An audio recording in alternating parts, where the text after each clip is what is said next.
Puji Tuhan, saudara sekalian. Kita mau sama-sama baca firman Tuhan sebelumnya kita berdoa. Tuhan Yesus, terima kasih atas hari ini yang indah. Tuhan, tolonglah kami dan berkatilah kami. Kami sungguh butuh bantuan Engkau dan berkat Engkau. Dalam nama Engkau Tuhan Yesus kami berdoa. Amin.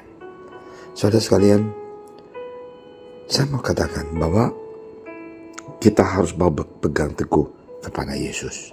Kalau bahasa Inggris, hold on to Jesus. Nah, di Ibrani 12 ayat 2, marilah kita melakukannya dengan mata yang tertuju kepada Yesus, yang memimpin kita dalam iman dan yang membawa iman kita itu kepada kesempurnaan. Hidup ini penuh dengan tantangan. Ada saat kita mengalami sakit, kehilangan orang yang kita kasihi, masalah keluarga, dan tekanan pekerjaan dan pergumulan ekonomi. Dalam situasi seperti itu, kita sering bertanya, siapa yang dapat menjadi pegangan hidup kita? Jadi inilah manusia, ya. Kita kadang-kadang sombong dan merasakan kuat, tetapi waktu musibah datang, kita sadar kita adalah manusia yang sungguh terbatas.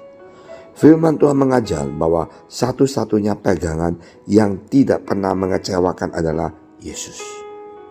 Ketika segala sesuatu berubah, Yesus tetap sama. Karena itu apapun yang terjadi, kita harus terus berpegang teguh kepadanya. Pertama, berpegang kepada Yesus karena Dia adalah juru selamat kita. Orang tanya, kenapa? Karena di Yohanes 14:6 mengatakan, akulah jalan, ini deh aku senang sekali, dan kebenaran dan hidup. Tidak ada seorang pun yang datang kepada Bapa kalau tidak melalui aku. Tidak ada seorang manusia, tokoh pemimpin, tokoh agama apapun yang berani mengatakan akulah jalan.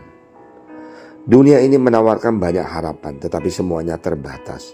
Hanya Yesus yang memberikan keselamatan dan hidup yang kekal. Harta bisa hilang, kesehatan bisa menurun, sahabat bisa meninggalkan kita, tetapi Yesus tidak pernah berubah. Ibrani 13 ayat ke-8. Yesus Kristus tetap sama, baik kemarin maupun hari ini dan sampai selama-lamanya.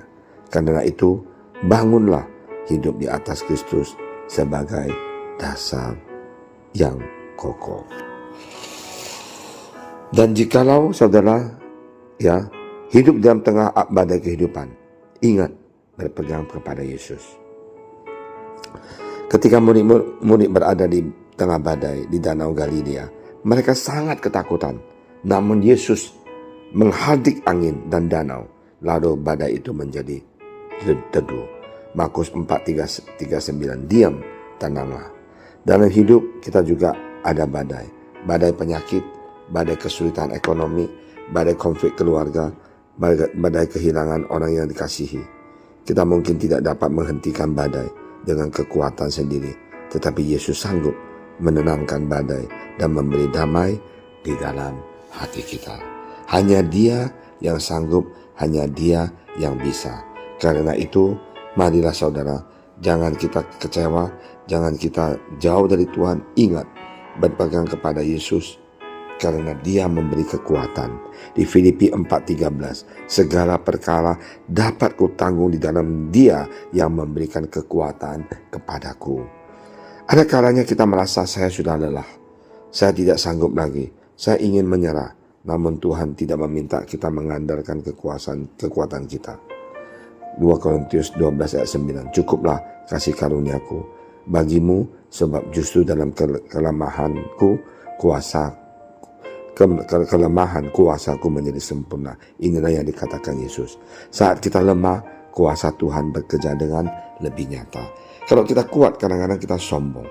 Nah, inilah yang paling jelek dalam hidup manusia. Kita sombong kadang-kala.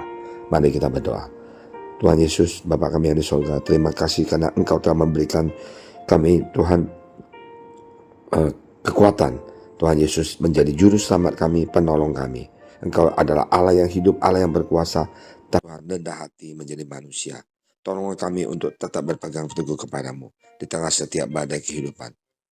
Kuatkan iman kami Tuhan. Berikan damai sejahtera dan ajar kami untuk setia sampai akhir. Kami percaya bahwa Engkau tidak pernah meninggalkan kami. Di dalam nama Tuhan Yesus kami berdoa. Amin.